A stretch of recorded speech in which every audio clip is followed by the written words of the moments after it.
Bien, bonjour à tous. J'espère que vous nous entendez bien. Donc je me présente Christophe Duval rapidement. Je referai la présentation de toute façon après.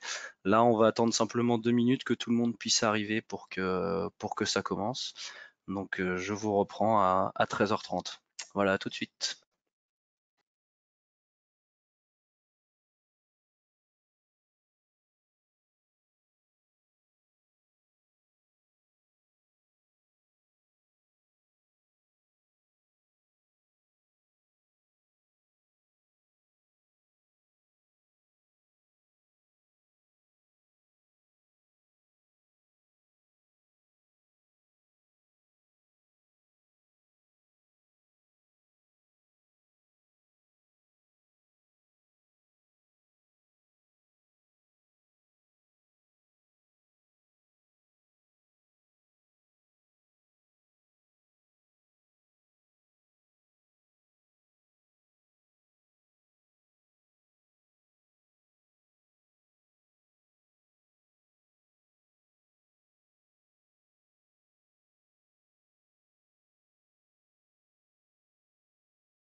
Bien, bonjour à tous, donc tous ceux qui nous ont rejoints, rebonjour pour ceux à qui j'ai déjà dit bonjour tout à l'heure. On va pouvoir commencer cette présentation, donc, ce webinaire sur Spotifarm pour vous expliquer comment bien démarrer et bien utiliser vos images satellites. Voilà. Du coup, pour commencer, petite présentation donc de l'équipe. Et pardon, un petit point quand même sur l'utilisation de l'outil. Si vous avez des questions pendant la présentation, vous avez sur votre outil webinaire là, la possibilité de poser ces questions par écrit. Nous, on va les noter et à moins que ce soit vraiment primordial pendant la présentation, auquel cas j'y répondrai tout de suite. Sinon, on prendra le temps également d'y répondre à la fin de la présentation, où là, on aura vraiment un temps d'échange où vous pourrez poser toutes vos questions.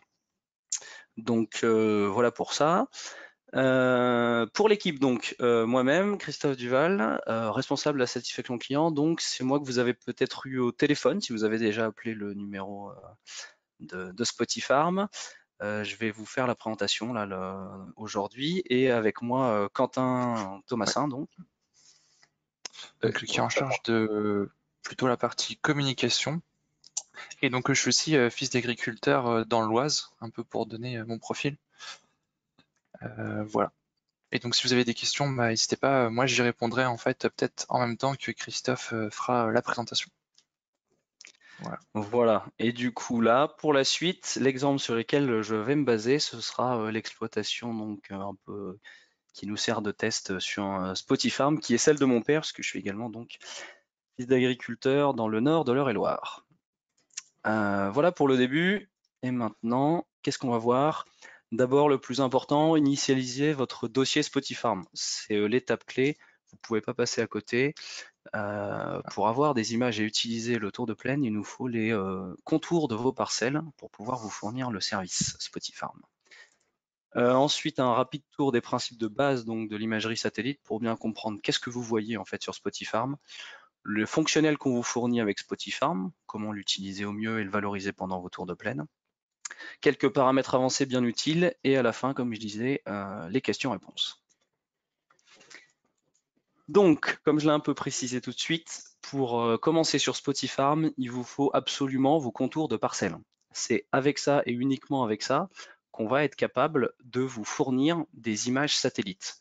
Pour ça, vous avez deux solutions. Soit vous importez vos parcelles à partir d'un dossier déjà existant que vous avez, où vous avez vos parcelles dessus, donc issu d'un outil de traçabilité, Mes Parcelles, Geofolia, Wattland, ou un dossier PAC sur lequel vous avez vos contours de parcelles, ou vous pouvez également les dessiner. Alors tout de suite, on va voir l'import de parcelles parce que c'est quand même le plus pratique. Ça vous permet en fait d'importer vos parcelles en un seul clic, et c'est avec des contours précis, contrairement au dessin. Donc pour vous, c'est le mieux. Voilà comment on va voir ça. Du coup, ça c'est le site Spotifarm que vous pouvez trouver sur internet en tapant Spotifarm. Et vous avez en haut ici un bouton avec écrit Aide, dans lequel on a mis quelques articles pour vous expliquer bien comment justement on peut importer les contours de parcelles sur Spotifarm. Le plus simple et qui concerne tout le monde, c'est importer depuis Télépack. Donc vous sélectionnez ici importer mes parcelles depuis Télépack, puis récupérer vos parcelles. Et ça vous amène sur une page qui vous décrit comment importer vos parcelles. Alors, ça va peut-être être un peu long de le faire en même temps que moi, mais retenez la méthode. Vous vous connectez sur Télépack, sur votre dossier, vous prenez votre dernière déclaration Télépack, en cliquant là ici sur dossier pack. Une fois que vous êtes sur votre dossier pack, vous avez la possibilité d'exporter soit vos îlots, soit vos parcelles. On vous conseille bien évidemment plutôt vos parcelles, puisque ça vous permettra d'avoir les cultures à chaque fois déclarées sur chacune des parcelles, et les découpes à jour. Donc voilà, une fois que vous avez ce dossier de parcelles téléchargé sur votre ordinateur, vous pouvez vous rendre sur Spotifarm, et je vais vous montrer tout de suite comment on fait. Donc si jamais vous avez le dossier quelque part, vous pouvez toujours essayer de le faire en même temps que moi. Sinon, je vous montrerai rapidement après comment dessiner des parcelles, et comme ça, vous pourrez suivre la suite de la présentation tout aussi bien. Quand vous êtes connecté sur Spotifarm, vous avez la carte de France qui s'affiche. Voilà, vous êtes zoomé ici, à peu près centré sur la France. Et vous avez sur votre gauche un bouton avec écrit « Importer mes parcelles ». Donc, vous cliquez dessus, ça vous amène sur le menu d'import. Une fois que vous êtes là, vous pouvez saisir donc le nom de votre exploitation. Là, on est en démo. Vous sélectionnez la provenance de vos fichiers. Donc, d'où est-ce que vous tirez le fichier, donc Geofolia, Télépack, Agremap ou autre. Et vous pouvez revenir sur l'aide ici. Une fois que vous avez ça, il vous suffit simplement d'aller chercher le fichier que vous venez de télécharger sur le site. Voilà. Elles sont là, formidable. Vous le trouvez sur votre ordinateur. Vous faites ouvrir une fois qu'il est sélectionné. Et là, automatiquement, si c'est le bon fichier, on va détecter toutes les informations inhérentes à ce fichier. Donc, vous avez le nom de la parcelle, la campagne, la culture précédente, la date de semis. Donc, si déjà à cette étape-là, vous avez un problème, ça veut dire que potentiellement le fichier n'était pas bon. Et dans ces cas-là, soit vous reportez à l'aide, soit nous appeler ou nous envoyer un mail.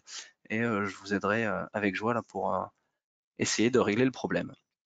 Une fois que vous avez les parcelles là, vous pouvez choisir, là par exemple, ça c'est des jachères qui m'intéressent pas forcément. Enfin, vous pouvez éventuellement cocher, décocher ou enregistrer toutes vos parcelles en cliquant en haut sur enregistrer mes parcelles. Et là, on va commencer à aller chercher vos premières images satellites. Donc là, ça y est, votre dossier en fait est lancé. Et vous allez pouvoir profiter de Spotifarm. Vous voyez qu'il y a une bannière qui s'affiche en haut de l'écran avec écrit « Veuillez patienter, récupération des images ». Ça veut bien dire ce qui est écrit, pour le coup. On est en train d'aller chercher les images. Alors, je suis encore en home office, donc avec une connexion internet pas top, et en plus je fais une présentation sur webinar.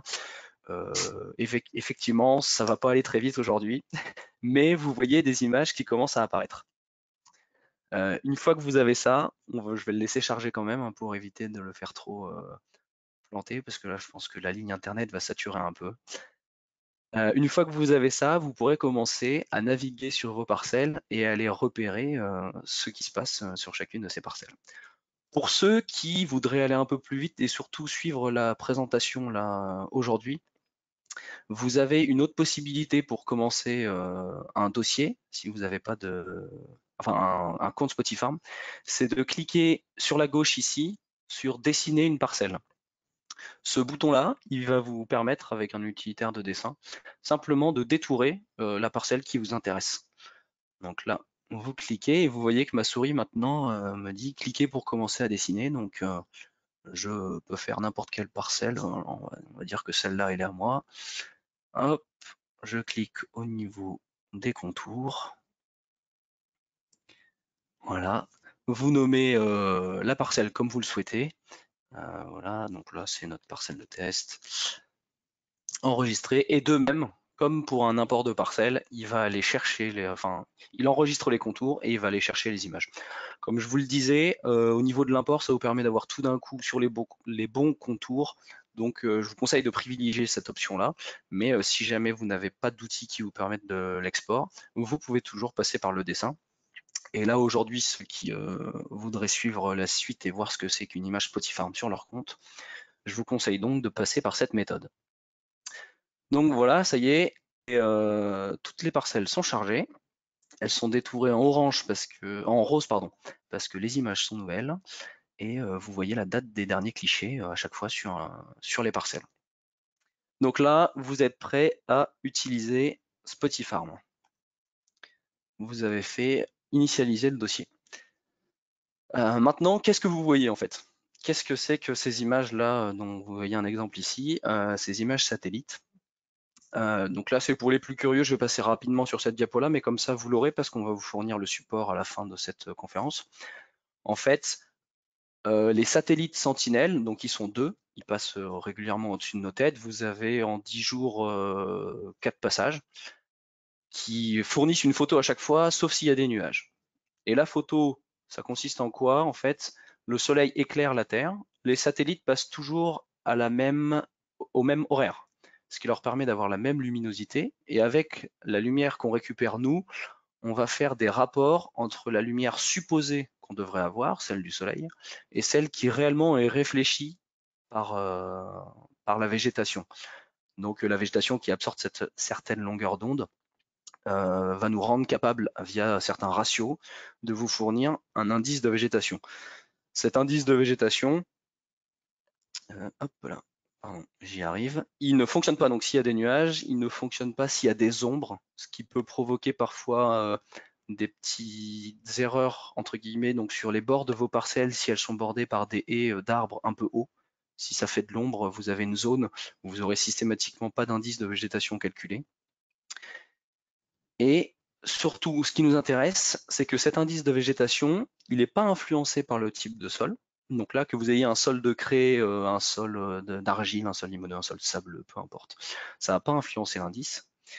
Lorsqu'aucune végétation n'est détectée, donc que ce soit de l'eau, du sol ou quoi que ce soit d'autre, c'est la couleur du sol qui va apparaître. Donc j'ai dit marron, mais c'est vrai que j'ai déjà eu la remarque que si quelqu'un est en sol de craie, bah, ça va plutôt être blanc, un espèce de marron blanc. Vous voyez bien la couleur de votre sol de toute façon. Et on a choisi un indice qui ne varie pas dans le temps. On dit qu'il est absolu. Ça va vous permettre tout au long de la campagne d'effectuer le suivi de votre culture parce que l'indice qu'on calcule est toujours le même. Et donc, un pixel, la couleur d'un pixel correspond bien à un état de la culture dans son développement. C'est pas ce qu'on calcule pas, c'est pas un indice. Au moment de la photo, tel pixel est telle partie de la parcelle, on va dire, est le moins développée et telle partie est le plus développée. Ça, ce serait relatif. Là, c'est bien quelque chose d'absolu. Je vous ai fait un schéma après pour bien vous expliquer ça. Donc pas de panique si vous ne comprenez pas encore. Voici d'abord ce que donnent les couleurs pour bien que vous compreniez l'indice. Ça varie du rose au vert en fonction de l'état de la végétation.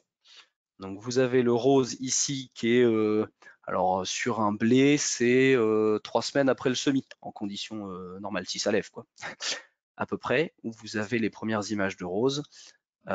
Forcément, betterave, maïs, où les rangs sont un peu plus écartés, ça va être un peu plus tard. parce qu'il y a moins de végétation et en fait, comme vous pouvez le voir en bas, la couverture au sol nous permet de détecter un indice et d'aller de plus en plus vers le vert. Donc il y a bien 3 éléments qui font varier ça, hein. C'est comme je disais, la couverture au sol, la teneur en eau de la plante et la nutrition azotée. Plus il y a d'azote, plus il y a de photosynthèse, donc plus il y a de chlorophylle et plus on peut détecter d'indices de végétation. Plus la plante est bien hydratée, pareil, plus elle fonctionne bien et plus l'indice est vert. Et moins on détecte de sol, plus on détecte de végétation en fait du coup. Et donc plus on détecte de végétation, plus l'indice est vert. Pour vous donner un ordre de grandeur, les pixels qui vont être vert foncé, c'est ou plutôt c'était. Alors sur un orge de printemps, ça peut être maintenant. Sur un blé, c'était il y a peut-être un mois à peu près. Bon, ça dépendra des années, mais c'est là où vraiment la végétation est la plus forte. Quand vous êtes à gonflement et piaison, où ça couvre bien, c'est encore tout vert, sauf s'il y a des maladies. C'est là où vous avez des pixels qui sont vraiment vert foncé. Et l'indice, il va du coup varier tout au long de sa croissance, du rose au vert foncé. Voilà. Pour bien vous expliquer ce que j'entends par indice absolu, voilà, maintenant que vous avez bien compris les couleurs, en tout cas j'espère, je vous ai fait un petit schéma pour comprendre ce qu'on entend par là. Chaque carré de ce tableau schématise ce qu'on pourrait avoir sur une image. Donc là, si je prends ce carré ici, vous avez sur la gauche la plante la plus faible détectée sur l'image, et à l'inverse ici, la plante, ou au moins la zone de la parcelle, où on a détecté la végétation la plus forte. Mais ça, c'est une photo qui a été prise en post-semis. Ça veut dire que cette plante-là, c'est la plus forte, celle qui est sur la droite de la case, mais elle reste relativement faible. Ça s'est bien développé, mais c'est pas encore une plante en pleine croissance. Dans un indice absolu, cette plante, elle va apparaître en rouge, alors que la plante qui est un tout petit peu moins levée apparaîtra en rose, parce que ça veut bien dire que les plantes commencent à se développer, mais elles ne sont pas à pleine croissance. Si vous aviez un indice relatif, vous auriez la plus petite plante en rose et la plante la plus développée en vert, et ce, quel que soit le moment de votre végétation. Donc, pour l'indice relatif en post-semis, c'est en bas à gauche, et pour l'indice relatif en pleine croissance, c'est en bas à droite. En bas à droite, vous voyez bien qu'il y a encore un pixel rose et un pixel vert. Le pixel rose, ici, il affiche la même couleur qu'une plante en post-semis. Donc ça, on a trouvé que c'était pas compréhensible, et du coup, ce que vous avez bien à retenir, c'est la colonne du haut, c'est l'indice absolu.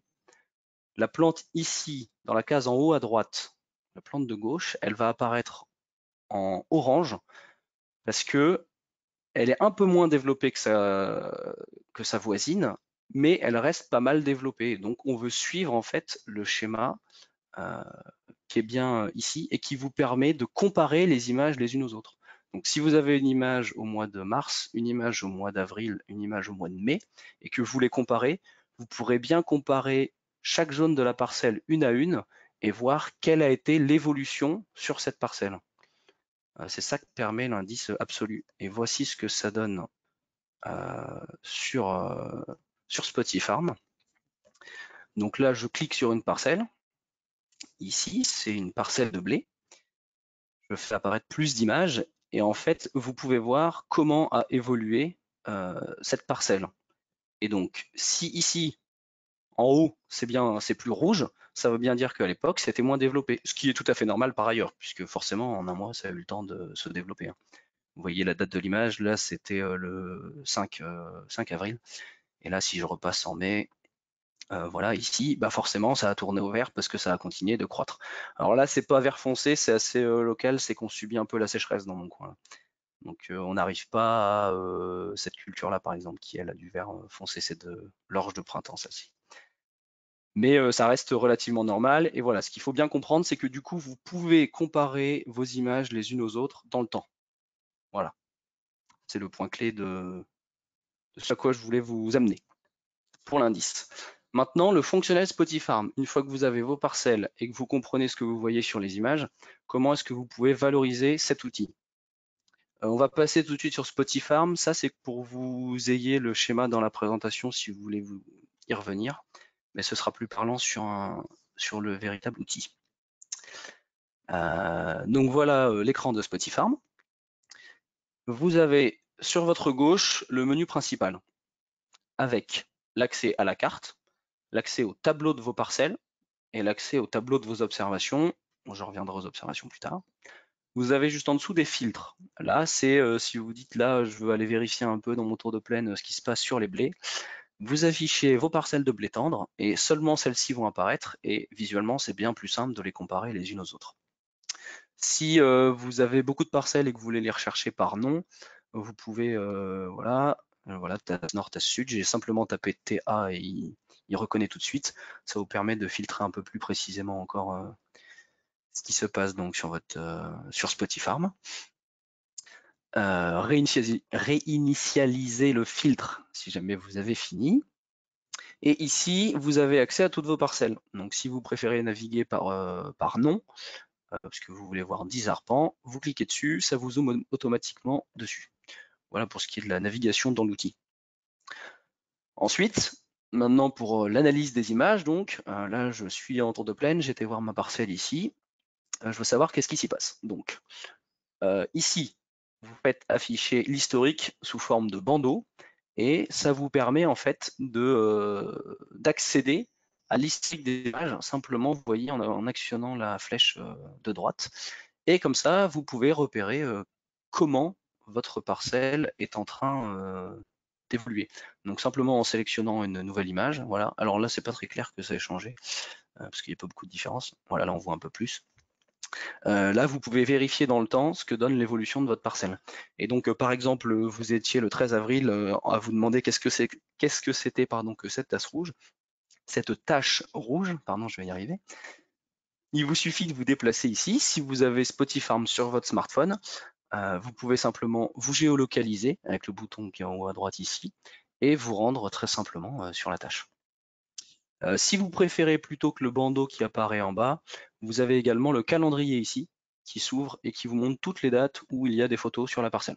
Et là, vous pouvez aussi les sélectionner, changer de date. C'est en fonction de ce que vous préférez. Voilà pour ça. Et pour une fois que vous êtes sur votre image, pour l'analyser cette fois-ci, vous avez la légende qui est en bas à gauche. Et donc là, à chaque fois, on vous donne une analyse de la surface occupée par chaque couleur. Ce qui vous permet de vous rendre compte, si jamais par exemple vous modifiez, donc là on était à telle date, je passe 15 jours plus tard, et on voit bien les barres qui ont bougé, et ma parcelle se déplace vers le vert, ce qui en cette période est plutôt rassurant, parce que sinon ça voudrait dire que soit il y a vraiment une grosse attaque de maladie ou de sécheresse sur une parcelle de blé en avril, ça aurait été un peu dramatique.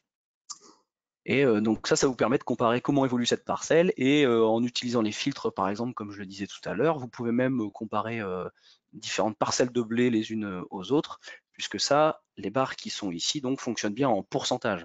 Donc peu importe la surface de la parcelle que vous avez, ici on vous donne à titre indicatif le nombre d'hectares, mais quoi qu'il arrive, 100% c'est en haut, et donc si la barre est là, il y a 50% de ma parcelle à peu près qui est en vert clair. Voilà comment utiliser la légende. Ça, ensuite, donc voilà pour les images. Ensuite, ici, vous avez les couches à appliquer sur la carte. Ça va vous servir principalement à détecter un nuage. Alors ça peut arriver. Notre indice de végétation, là on a un bel exemple. On le calcule et on fait en sorte d'éviter les nuages. C'est-à-dire que dès qu'il y a un nuage, on ne vous fournit pas l'image. Parfois, comme vous le voyez sur cette image, il y en a qui passent un peu au travers. Et donc il y a une tâche ici, mais qui est absolument incompréhensible. Vous recevez l'image et vous vous dites, bah non, je comprends pas, elle a toujours été bien cette parcelle, même quand je me déplace, elle est bien, il n'y a pas de raison que tout d'un coup ça devienne rouge, voire rose ici, ou blanc, une couleur que je comprends pas. Si vous avez des tâches comme ça, entre guillemets, absurdes qui apparaissent, il faut aller sur couche à appliquer, en haut à droite là-bas, et afficher le visible, ici en bas au milieu. Ça va vous afficher toute la carte Spotifarm à la date que vous avez sélectionnée, mais en visible. Le visible, qu'est-ce que c'est? C'est simplement ce que vous verriez si vous étiez en avion à cette date-là, à l'œil nu, vous avec l'œil nu. Il n'y a pas d'analyse qui est faite sur cette image. C'est ce que renvoie ce que renverrait votre œil. Et donc là, on voit bien effectivement, c'est plus facile comme ça, en dézoomant, que bah oui, j'ai bien un nuage sur ma parcelle, et c'est normal que l'indice ne soit pas correct.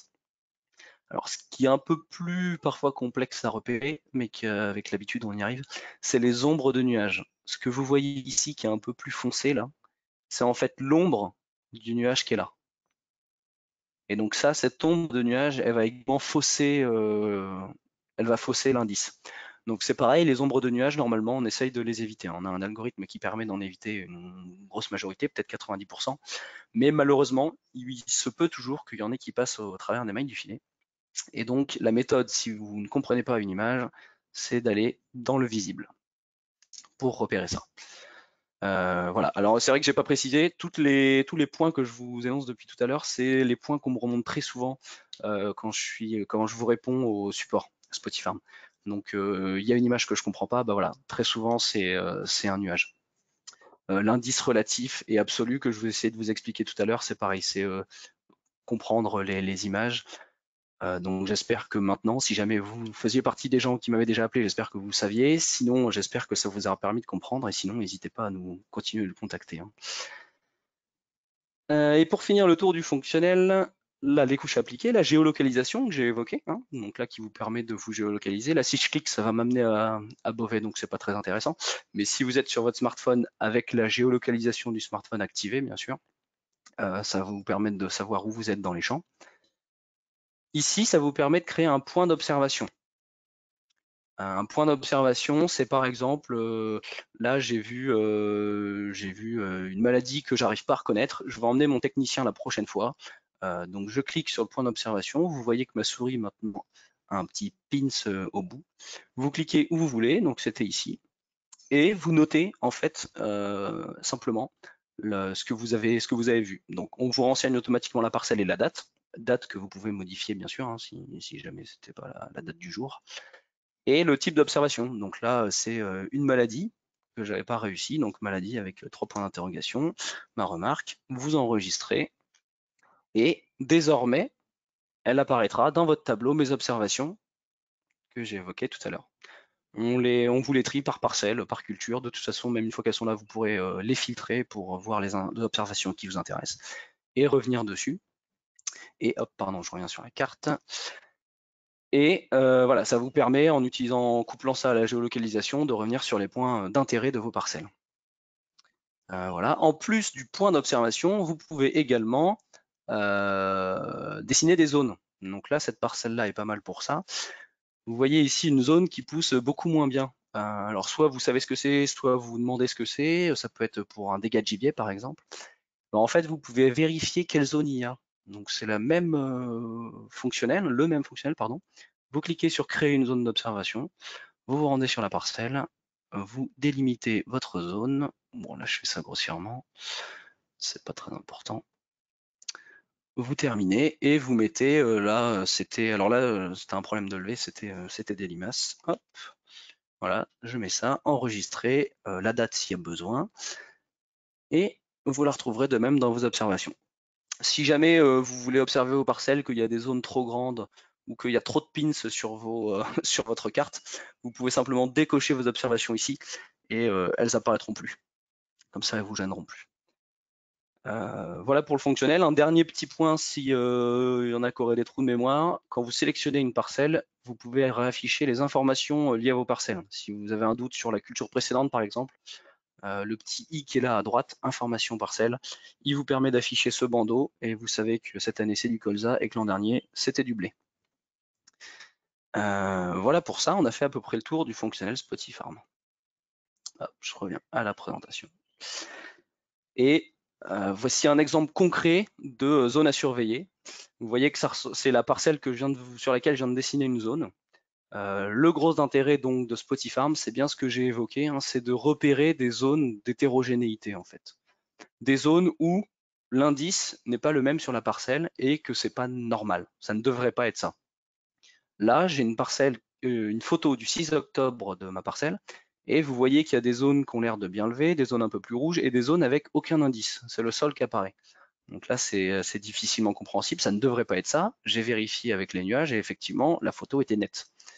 Et en fait, du coup, en se déplaçant sur le terrain, et ben là, on a pu voir que c'était des limaces, effectivement, qui étaient en train de manger le colza au semis. Et donc, c'est bien ces tâches-là qui vous paraissent absurdes. Il n'y a pas de raison. Si vous savez qu'il y a une veine de mauvaise terre, par exemple, c'est pas une tâche qui est absurde. Vous savez que dans cette zone-là, ça pousse moins bien. Donc, c'est potentiellement tout à fait normal. Mais si vous avez une tâche qui apparaît et qui n'a pas l'air d'être normale, eh ben c'est là que vous pouvez vous déplacer sur la bonne zone et la repérer au plus vite. Bon là c'est dû au contexte de la ferme, c'est vrai que mon père est aussi éleveur de poules, on s'est pas vraiment déplacé à temps, on pensait que ça allait se calmer et on a décidé de ne rien trop faire. Les limaces ont réussi à manger 2 hectares là-dessus.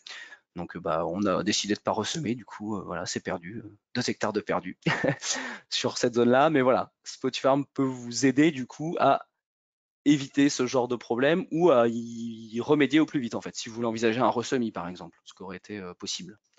Nous c'était un problème de temps, mais ça aurait été tout à fait envisageable. Voilà pour l'idée, et voilà ce que ça donne aujourd'hui aussi, hein. Là c'est la photo que je vous avais montrée. Aujourd'hui on est plus proche de la récolte. Vous voyez bien que c'est encore rose ici et là, que les limaces sont bien dévorées. Le reste de la parcelle lui a repris relativement correctement. La fourrière c'est autre chose. Donc il n'y avait pas lieu de s'inquiéter pour le reste, mais là effectivement on a bien vu le problème. Et en vrai ça donne ça. Ça c'est une photo que j'ai prise dimanche. Donc voilà, et vous voyez au fond de la parcelle, il y a plus rien. C'est dramatique, mais c'est comme ça. Et donc voilà, hein, les points essentiels du tour de plaine interactif via Spotify, c'est bien ça. C'est n'hésitez pas à l'utiliser sur plusieurs outils, votre ordinateur pour le préparer, votre smartphone pour noter ce que vous voyez sur le terrain, géolocalisez-vous pour avoir réellement la zone à surveiller. Vous pouvez noter tout ce que vous voyez, ce que je vous ai montré avec les observations. Donc là, n'hésitez pas à tout renseigner, hein. Vous pourrez trier, revenir sur vos observations pour comprendre ce qui s'est passé, surveiller des zones, surveiller l'évolution de l'enherbement, par exemple, si vous avez des problèmes de vulpin, de régras, quoi que ce soit. Vous pouvez délimiter la zone et voir ce qu'elle donne l'année d'après, par exemple, ou voir si ça t'étend vraiment et de combien. Et suivre l'évolution des cultures. Donc là, c'est ce que j'expliquais avec le fameux indice absolu qui vous permet bien de suivre, en comparant les images les unes aux autres, de suivre l'évolution de votre couvert végétal et ce que donne votre culture, est-ce qu'elle pousse bien ou pas.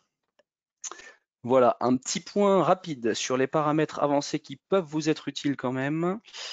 Pas de panique, c'est pas compliqué, c'est simplement quand vous êtes sur l'application Spotify donc, en haut à droite ici, vous avez votre compte, mon profil si vous voulez vérifier votre abonnement ou vos informations de facturation, quoi que ce soit.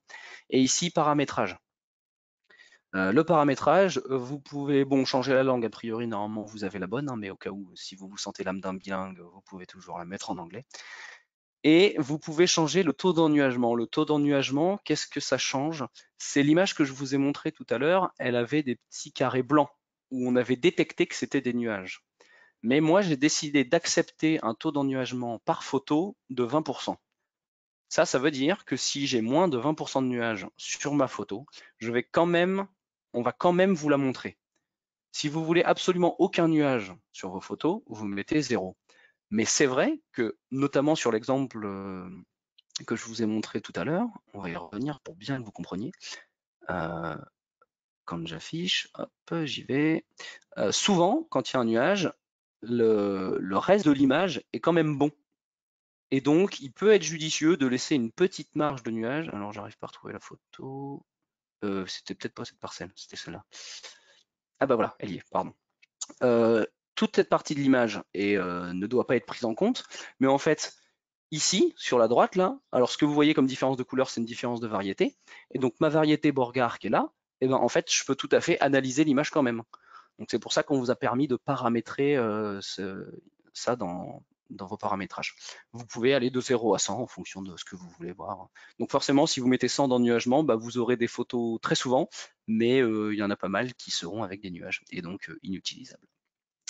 Et ça, c'est surtout utile, pardon, la légende et l'histogramme, là je descends dans le menu, c'est surtout utile si vous êtes sur smartphone, parce que c'est vrai que ça prend un peu de place, vous pouvez le désactiver.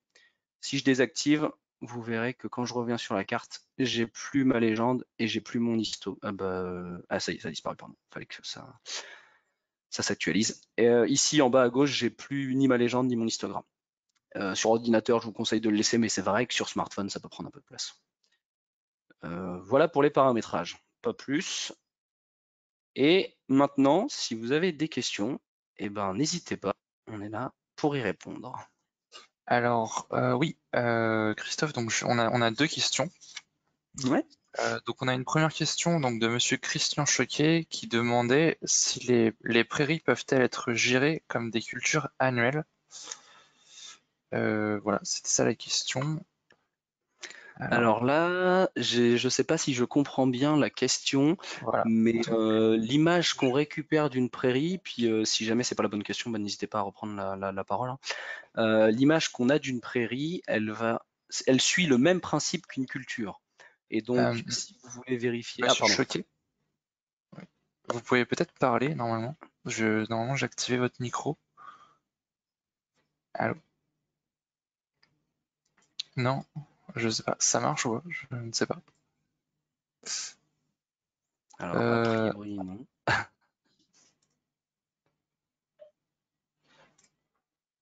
Donc, je vais essayer d'y répondre. hmm, Du coup, donc c'est géré comme une culture classique. L'indice, il est également absolu dans le sens où c'est le même pour chaque culture. Et donc, si vous voulez vérifier comment se comporte une prairie, vous pouvez tout à fait. Et d'ailleurs, je peux vous montrer ça. Donc, ça a moins d'intérêt pour nous parce que c'est simplement un élevage de poules pondeuses plein air. Mais il se trouve que ce que vous voyez là, c'est une prairie, en fait. Ce que vous avez à l'écran, c'est le parc pour les poules plein air. La tache blanche, là, c'est le poulailler. Et donc, en vache ou en mouton, ou peu importe votre élevage que vous avez, vous pouvez bel et bien suivre voilà, ce que donne votre prairie. Si vous faites un amendement en espérant que ça pousse mieux, si vous avez peur que les vaches aient surpâturé ou quoi que ce soit, de la même manière, voilà, vous pouvez suivre la prairie en espérant que j'ai répondu à la bonne question. Tu peux y aller pour la deuxième. Très bien. Je ne sais pas si ça répond à votre question, euh, Monsieur Choquet. Euh, Bah, vas-y donc, pour une autre, hein, je pense qu'on pourra lui ouais. redonner la parole. Sinon, on a une autre question donc de Monsieur Mathieu Merlot, en fait, qui nous dit et quand nous avons du noir sur les cartes. Donc, il a posé cette question quand tu as présenté les différentes couleurs sur les cartes, D'accord. et donc apparemment qu'il y aurait du noir sur ces images. Donc le noir, ça apparaît en général si vous avez une ombre de nuages sur un sol qui est déjà relativement sombre. Un sol de craie en général, ça apparaît jamais noir, mais c'est vrai que quelque chose avec plus de matière organique, un peu plus argileux, un peu humide en même temps, ça peut apparaître un peu noir. Si je fais réapparaître ici mon image en visible, vous verrez qu'il y a des zones de l'image qui apparaissent noires, et en fait c'est bien l'ombre de nuages. Là vous voyez que ici, ça apparaît quasiment noir. Sur cette parcelle, par exemple, c'est vraiment tout noir là où j'ai ma souris. Et ça, en fait, c'est l'ombre du nuage. Sur le même principe que le nuage et pardon, le taux d'ennuagement, l'ombre de nuage est comptée dans le nuage. Donc, si vous réglez à 20%, c'est 20% ou de nuage ou d'ombre de nuage. Si jamais vous avez une partie noire qui apparaît, vous pouvez vous pouvez faire disparaître l'image en réglant votre taux d'ennuagement, mais normalement c'est bel et bien ça. J'ai pas eu d'autres cas aujourd'hui de pixels noirs qui équivalent à autre chose. Donc si jamais vous n'arrivez pas à trouver en passant en couche visible que c'est bien une ombre de nuage, bah, n'hésitez pas à nous recontacter, mais je pense que c'est ça. En général, c'est ça. Voilà. Donc on a une troisième question aussi. Je sais pas si on a répondu déjà à la question de Monsieur Merlot. Donc si jamais vous voulez.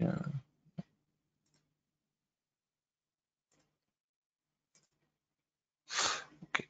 Donc sinon on a une question donc de Monsieur Dorian, Mhm. qui nous dit donc je suis salarié, si mon employeur s'abonne à Spotify, pourrais-je avoir une connexion à Spotify sans utiliser son adresse mail? Alors, il faudra utiliser son adresse mail parce que pour l'instant, c'est votre identifiant en fait, mais ça a simplement valeur d'identifiant. C'est-à-dire que vous partagez le même compte, on ne gère pas de multi-compte, mais ça donne pas d'accès à son adresse mail en soi. Ce que je veux dire, c'est que vous pouvez vous connecter à deux même en même temps, ça fonctionne. sur le même compte, ça ne devrait pas poser de problème. Donc il peut prendre l'abonnement, vous fournir simplement son adresse mail et le code qu'il a renseigné, et vous pourrez accéder à Spotify, tout comme lui pourra y accéder. Ce sera le même compte, et vous pourrez, du coup, si vous êtes chef de culture, j'imagine, renseigner tout ce que vous avez à faire dans votre métier, et même le côté pratique, c'est que du coup, il pourra voir ce que vous faites si vous voulez lui passer des informations. Mm. Voilà.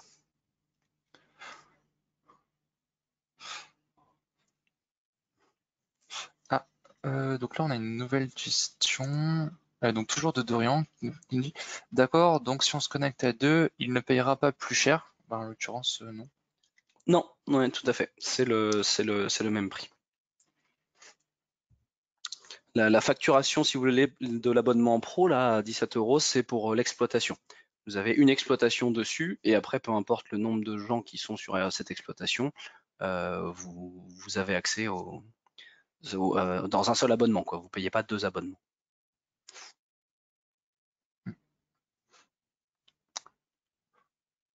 Donc on n'a plus trop l'air d'avoir de questions. Je vais peut-être distribuer donc la présentation aussi.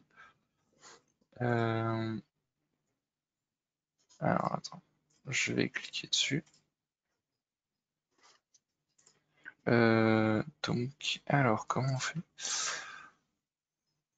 Ah, donc le document serait déjà disponible apparemment, si je comprends bien. Ah. Il serait donc disponible dans la présentation. Sinon, de toute façon, on peut le faire suivre par mail après, non? Oui, tout à fait, Ouais. c'est exact. Donc, il y a plus de questions, du coup, Quentin? Non, il y a... Ah, attends. Oui, Ah, non, c'est pas une question, c'est juste pour nous remercier et nous dire que on a répondu à la question. très bien. Bon, parfait. Ben, merci beaucoup. Et ben, donc, du coup, là, si jamais il y en a une dernière question, n'hésitez pas. On est encore là. Ah, ah très c'est bon. Ok. Et sinon, bah, merci beaucoup à tous d'avoir suivi cette présentation, qui sera donc disponible, hein, on vous la fera suivre. Et n'hésitez pas encore une fois à nous contacter par mail. Donc là, c'est contact@spotifarm.fr, adresse qui est disponible sur le site, ou par téléphone avec le numéro qui est également affiché sur le site. Au téléphone, c'est moi qui réponds, donc ça me permet toujours de faire passer le message. C'est vrai que comme c'est pas exclusivement ça mon métier, parfois je suis en réunion. N'hésitez surtout pas à laisser un message. Et dès que je suis disponible, je vous rappelle ou j'essaie de régler le problème au plus vite. Mais parfois, je réponds pas au téléphone directement. Donc voilà pour ça. Et puis bah non, encore merci d'avoir suivi ça et bon tour de plaine sur Spotify. Donc voilà. À plus.